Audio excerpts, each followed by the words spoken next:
Hoy estudiemos la palabra de Dios con el sermón titulado El mayor misterio de todos los misterios.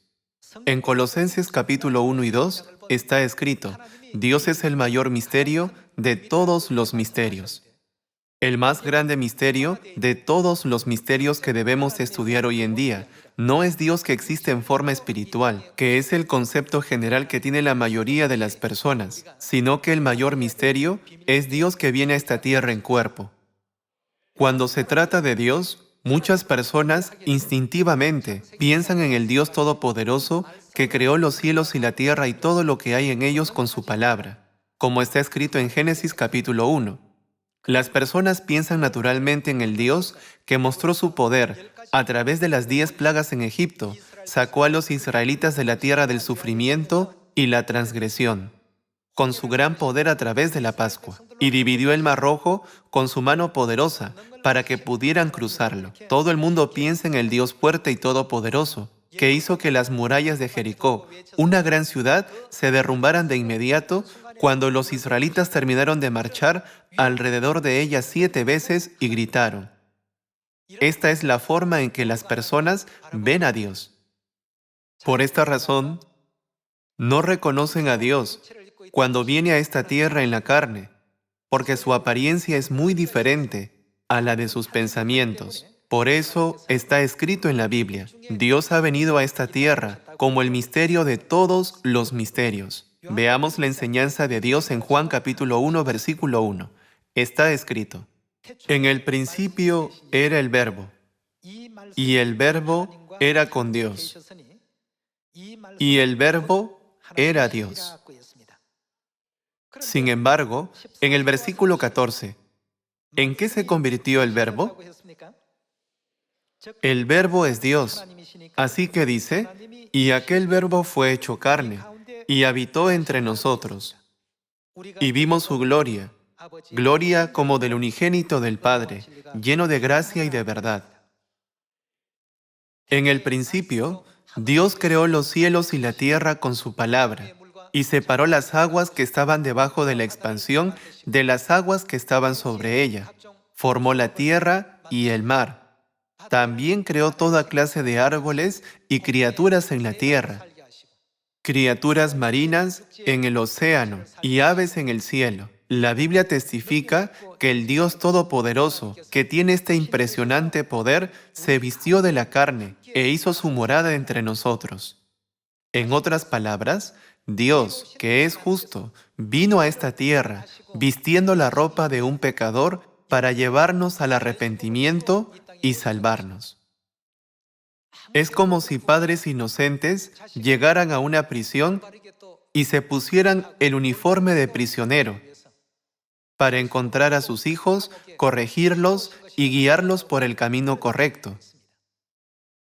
En la cárcel, no pueden vestir las espléndidas ropas que solían llevar, ni mantener el espléndido honor que solían tener.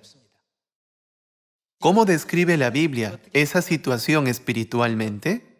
Dice: Dios vino a esta tierra haciéndose inferior a los ángeles, suprimiendo su poder, autoridad, honor y todo lo demás. Con respecto a esto, veamos las enseñanzas de Dios en Hebreos capítulo 2, versículo 6. Pero alguien testificó en cierto lugar diciendo: ¿qué es el hombre para que te acuerdes de él? ¿O el hijo del hombre para que le visites? Le hiciste un poco menor. ¿Menor a quién se hizo Dios? Menor que los ángeles. Le coronaste de gloria y de honra, y le pusiste sobre las obras de tus manos. Todo lo sujetaste bajo sus pies, porque en cuanto le sujetó todas las cosas, nada dejó que no sea sujeto a él. Pero todavía no vemos que todas las cosas le sean sujetas. Continuemos con el versículo 9. Pero vemos a aquel que fue hecho un poco menor que los ángeles, a Jesús, coronado de gloria y de honra, a causa del padecimiento de la muerte, para que por la gracia de Dios gustase la muerte por todos. Puesto que Dios mismo experimentó la vida de sufrimiento, que ahora también nosotros experimentamos, y sabía lo dolorosa y miserable que es la muerte, vino a esta tierra y apareció en la carne para llevarnos al mundo, donde no hay muerte, el mundo de la inmortalidad. Sin embargo, la Biblia dice que Él fue hecho menor que los ángeles mientras estuvo en la tierra. Dios eligió ser menor que los ángeles cuando vino a esta tierra. ¿Por qué lo hizo? Lo hizo a causa de nuestros pecados y para nuestra salvación. El Padre y la Madre eligieron recorrer este camino de sufrimiento por nosotros. El Padre vivió una vida así, y la Madre también está viviendo una vida así. Debemos reflexionar. Dios es omnisciente y omnipotente, así que, para ir a algún lugar, no necesita trasladarse en un automóvil o volar en un avión. Puede volar a Corea desde Estados Unidos en un instante como un jet.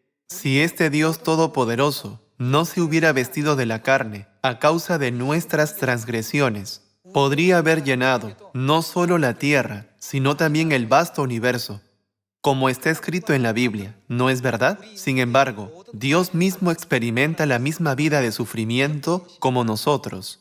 Cuando tiene sed, busca agua, y cuando tiene hambre, busca algo que comer. Cuando hace calor, busca un lugar fresco. Dios mismo experimentó todo lo que nosotros, la humanidad, experimentamos en la carne, e incluso experimentó la muerte que nosotros, la humanidad, tenemos que experimentar. Todo esto está escrito en la Biblia. Cuando Dios venga a esta tierra en la carne, hecho menor que los ángeles, ¿cómo podemos reconocerlo y recibirlo? Hermanos, hay un proverbio en Occidente que dice, ver para creer. Sin embargo, no debemos pensar que lo que vemos es todo lo que existe. Según los científicos, existen numerosos microorganismos, el mundo de las partículas fundamentales y el mundo de las partículas elementales, que nuestros ojos no pueden ver. Dicen que es imposible ver estas cosas a simple vista. Entonces, ¿qué herramienta utilizamos para verlas? Utilizamos microscopios. Del mismo modo, no podemos ver los mundos estelares que están demasiado lejos de nosotros, ni podemos ver cómo es Venus, ni cómo es Marte sin un telescopio. Además, gracias al telescopio espacial Hubble, podemos ver constelaciones que se encuentran a decenas de miles de millones de años luz de distancia, mucho más lejos de lo que podíamos llegar en el pasado. Sin embargo, a los ojos de Dios, esto también es una pequeña parte. Dios habita en un universo tan enorme. Sin embargo, los que hicieron que Dios descendiera a esta tierra, haciéndose menor que los ángeles, somos nosotros, sus hijos. Nunca debemos olvidar que el Padre y la Madre eligieron ese camino y vinieron a esta tierra, haciéndose inferiores a los ángeles a causa de nuestros pecados y para nuestra salvación. Cuando Dios venga en la carne, ¿cómo podemos recibirlo?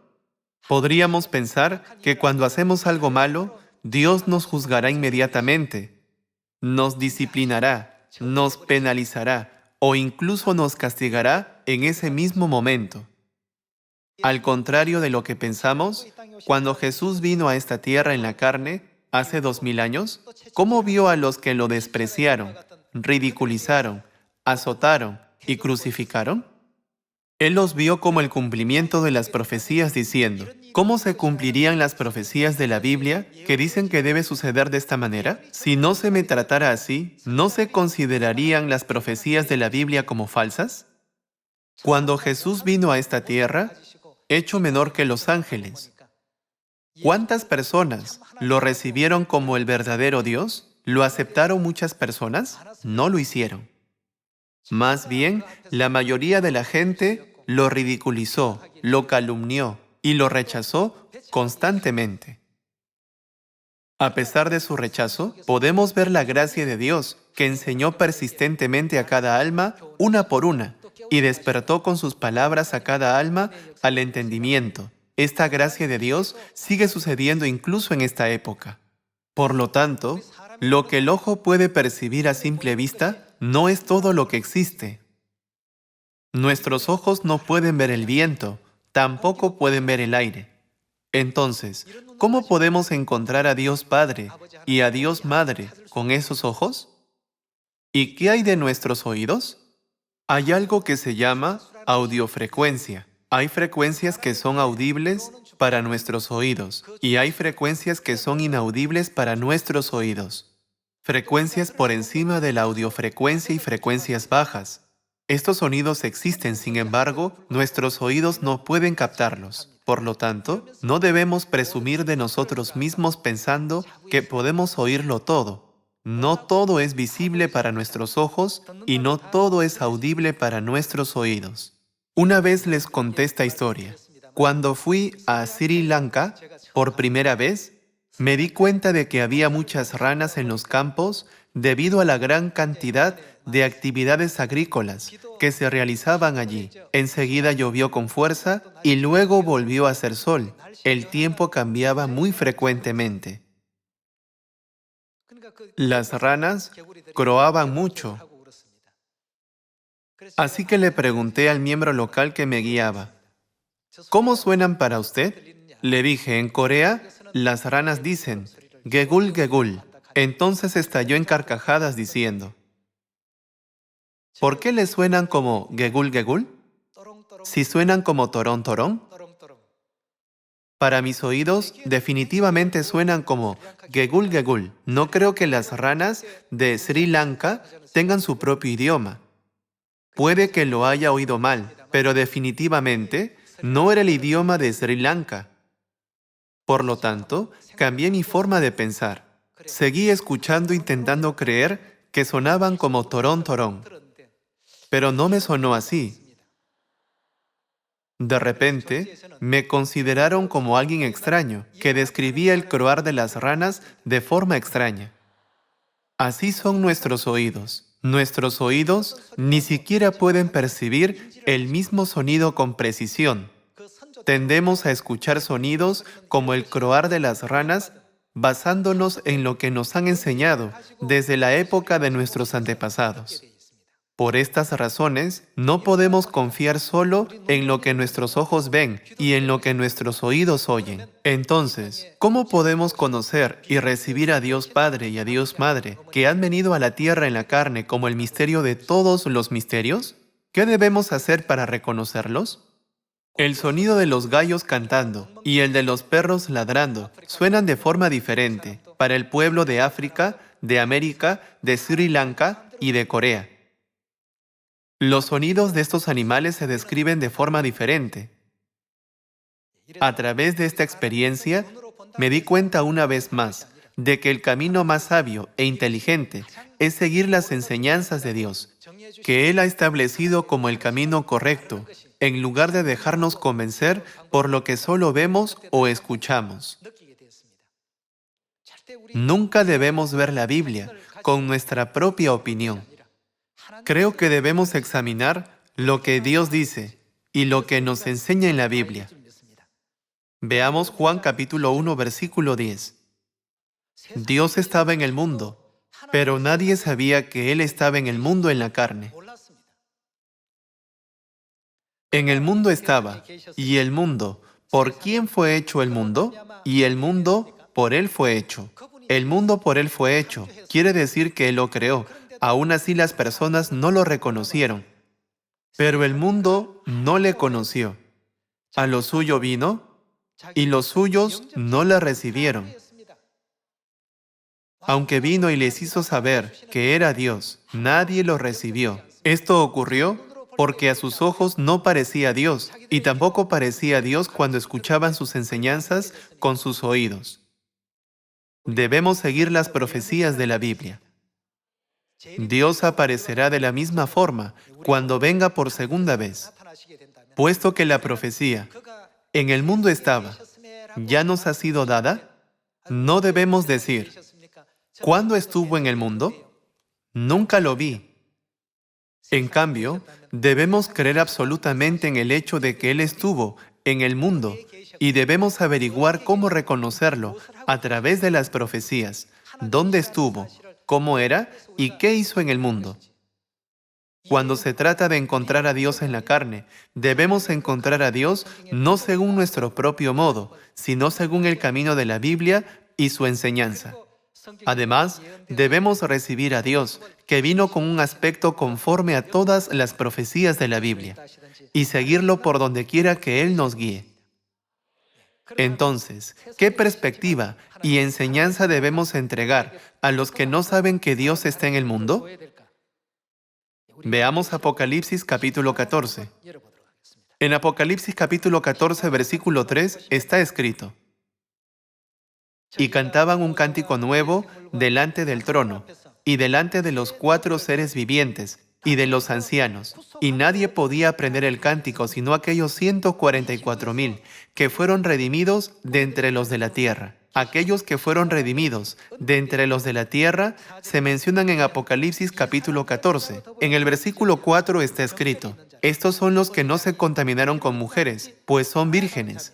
Estos son los que siguen al Cordero por donde quiera que va. Estos fueron redimidos de entre los hombres como primicias para Dios y para el Cordero. Entonces, ¿dónde encuentran a Dios las personas redimidas de la tierra? La revelación mostrada a Juan nos da una pista y una respuesta muy importante. Busquemos la respuesta a la pregunta: ¿dónde encontraron a Dios las personas que son redimidas de la tierra? Veamos Apocalipsis capítulo 14, versículo 1. Después miré, y he aquí el Cordero estaba en pie. ¿Dónde estaba de pie el Cordero? Sobre el monte de Sión, y con él 144,000, que tenían el nombre de él y el de su Padre escrito en la frente. ¿Dónde están los redimidos de la tierra? ¿Con Dios? Ellos están con Dios en Sión. Entonces, ¿a dónde debemos ir para encontrar y conocer a Dios? Primero debemos ir a Sión. ¿Es solo la revelación que recibió el apóstol Juan la que dice que Dios está en Sión? Descubramos la respuesta en el libro de Salmos. Ahora veamos Salmos capítulo 132, versículo 13. Porque Jehová, ¿qué lugar ha elegido? Ha elegido a Sión. La quiso por habitación para sí. Este es para siempre el lugar de mi reposo. La Biblia dice que Sión es el lugar donde Dios habitará para siempre. Aquí habitaré, porque la he querido. Bendeciré abundantemente su provisión, a sus pobres saciaré de pan, asimismo vestiré de salvación a sus sacerdotes. ¿Dónde están los sacerdotes que serán vestidos de salvación? La Biblia dice que Dios vestirá de salvación a los sacerdotes que están en Sión. Entonces, ¿en dónde debemos estar para encontrarnos con Dios? Debemos estar en Sión, donde Dios habita. Existen innumerables iglesias en el mundo como la arena en el mar. Sin embargo, ¿aquellas son consideradas como Sión? Nunca podrán ser consideradas como Sión, porque Sión es el lugar donde se celebran las fiestas de Dios. Las fiestas de Dios son el día de reposo, la Pascua, la fiesta de los panes sin levadura, la fiesta de las primicias, y así sucesivamente. Sin embargo, ninguna de estas fiestas existe en las doctrinas o enseñanzas de otras iglesias. Ahora, veamos qué obras realiza Dios en Sión. En Salmos capítulo 133, versículo 1, está escrito: Mirad cuán bueno y cuán delicioso es habitar los hermanos juntos en armonía. Es como el buen óleo sobre la cabeza, el cual desciende sobre la barba de Aarón, y baja hasta el borde de sus vestiduras, como el rocío de Hermón que desciende sobre los montes de Sión, porque allí, es decir, en Sión, envía Jehová bendición y, ¿qué bendición otorga Dios? Vida eterna. ¿Dónde otorga Dios la bendición de la vida eterna? En Sión. Entonces, ¿se puede dar la gracia y la bendición de la vida eterna a los que no están en Sión? No. Por eso la Biblia nos testifica que todos los redimidos de la tierra están en Sión con el Cordero, es decir, con Cristo en su segunda venida. No debemos confiar en nuestros 5 sentidos, incluyendo nuestros ojos y nuestros oídos. sino que debemos confiar solo en la guía de Dios, que se da a través de las enseñanzas de la Biblia. Entonces, ¿dónde están las personas que han recibido a Dios y han sido salvas? Todas están en Sión. En Salmos capítulo 133, Dios promete entregar la bendición de la vida eterna. Entonces, ¿cómo concede Dios la bendición de la vida eterna? Veamos cómo otorga Dios la vida eterna y cuál es el pacto mediante el cual nos la concede. Yendo a Juan capítulo 6, versículo 53. Jesús les dijo: de cierto os digo, si no coméis la carne del Hijo del Hombre y bebéis su sangre, no tenéis vida en vosotros.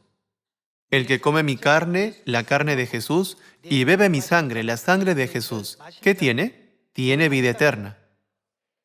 ¿Dónde concede Dios la bendición de la vida eterna? En Sión.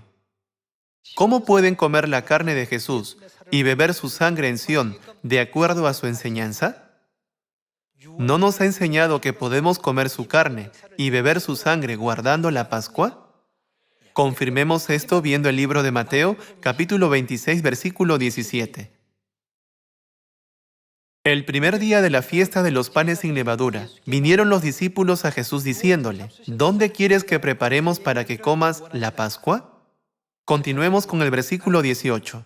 Y él dijo: id a la ciudad cierto hombre y decidle: el maestro dice, mi tiempo está cerca, en tu casa celebraré la Pascua con mis discípulos. Y los discípulos hicieron como Jesús les mandó y prepararon la Pascua.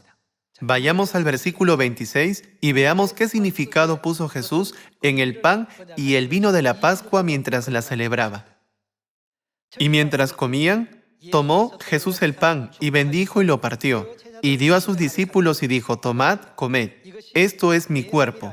Según Juan capítulo 6, ¿qué clase de personas recibirán la vida eterna? ¿Acaso no está escrito: quien coma la carne del Hijo del Hombre y beba su sangre tiene vida eterna? Entonces, ¿con qué representó Jesús su carne? Jesús representó su carne con el pan de la Pascua, diciendo: esto es mi cuerpo, mi carne. Y en el versículo 27 está escrito: y tomando la copa que contiene el vino de la Pascua, y habiendo dado gracias, les dio, diciendo: bebed de ella todos, porque esto es mi sangre del nuevo pacto, que por muchos es derramada para remisión de los pecados. Dios concede la bendición de la vida eterna en Sión, donde se celebran las fiestas. Entonces, ¿quién nos ha dado el pan y el vino de la Pascua, que representan la carne y la sangre de Jesús, mediante las cuales podemos obtener la vida eterna en Sión?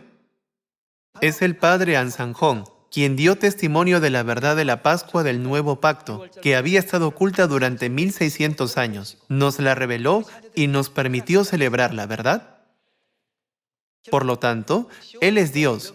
Él otorga la bendición de la vida eterna en Sión. ¿No es esto cierto? ¿Acaso el Padre Celestial Cristo Ansanjón y la Madre Celestial Nueva Jerusalén no han abierto el camino a la vida eterna a través del pan y el vino de la Pascua para nosotros, sus hijos? Numerosos eruditos bíblicos han nacido y muerto en esta tierra. Aunque los eruditos han estudiado la Biblia minuciosamente, ¿cuál es la razón por la que nadie ha podido encontrar la Pascua? ¿Quién es el único que puede traer la verdad de la Pascua? Solo Dios. Confirmemos el hecho de que solo Dios puede traer esta verdad a través de Isaías capítulo 25. Aunque Dios viene como un misterio, existen personas que lo reconocen y lo reciben. Por eso Dios promete que el pequeño vendrá a ser 1000, el menor un pueblo fuerte, y hace que nuestro humilde comienzo sea próspero en el futuro. Esto sucederá cuando comprendamos la voluntad del Padre y la Madre, y prediquemos el Evangelio en Samaria y hasta lo último de la tierra. Aunque ustedes ya conocen lo que está escrito en Isaías, capítulo 25, versículo 6, repasémoslo una vez más hoy. Leamos Isaías capítulo 25, versículo 6. Y Jehová de los ejércitos hará en este monte a todos los pueblos, banquete de manjares suculentos, banquete de vinos refinados, vinos añejos, de gruesos tuétanos y de vinos purificados. Y destruirá en este monte la cubierta con que están cubiertos todos los pueblos, y el velo que envuelve a todas las naciones. Destruirá la muerte para siempre. Destruirá la muerte para siempre. Significa que dará la vida eterna. ¿Cómo nos dará la vida eterna? Con los vinos refinados, los vinos añejos. Y enjugará Jehová el Señor toda lágrima de todos los rostros, y quitará la afrenta de su pueblo de toda la tierra, porque Jehová lo ha dicho. Y se dirá en aquel día, he aquí, este es. ¿Quién es? Este es nuestro Dios. Le hemos esperado y nos salvará. Este es Jehová a quien hemos esperado. Nos gozaremos y nos alegraremos en su salvación. Según el escritor del libro de Salmos, ¿dónde otorgará Dios la bendición de la vida eterna? En Sión. ¿Cómo otorgará Dios la bendición de la vida eterna? Mediante el pan y el vino de la Pascua. El profeta Isaías testifica que el que cumple todas estas profecías es nuestro Dios. Por lo tanto, debemos recibirlo. La Biblia dice que debemos buscar a Dios mientras pueda ser hallado e invocarlo mientras esté cerca. Entonces, ¿quién apareció y cumplió esta profecía? ¿Cuándo y cómo apareció? En Sión. El padre Ansanjón restauró la verdad de la Pascua del nuevo pacto que se había perdido. Él concede a sus hijos la vida eterna con el vino añejo. Aunque vino a esta tierra en la carne, ¿quién es Él? Es nuestro Dios. Está escrito, a quien hemos esperado y nos salvará. Además de Cristo Ansanjón, ¿hay algún otro Cristo que viene a esta tierra por segunda vez para salvar a la humanidad? No. Por eso debemos convertirnos en hijos de Dios, el resto de la descendencia de la mujer, que conocen a Dios correctamente y lo siguen por donde quiera que nos guíe, recibiendo sus enseñanzas y obedeciéndolas absolutamente. Doy gloria y agradezco una vez más por la gracia del Padre Celestial y la Madre Celestial de permitirnos reconocerlos, conducirnos a Sión y darnos la salvación. Esperando que hayan recibido mucha gracia, me gustaría concluir el sermón de hoy. Muchas gracias.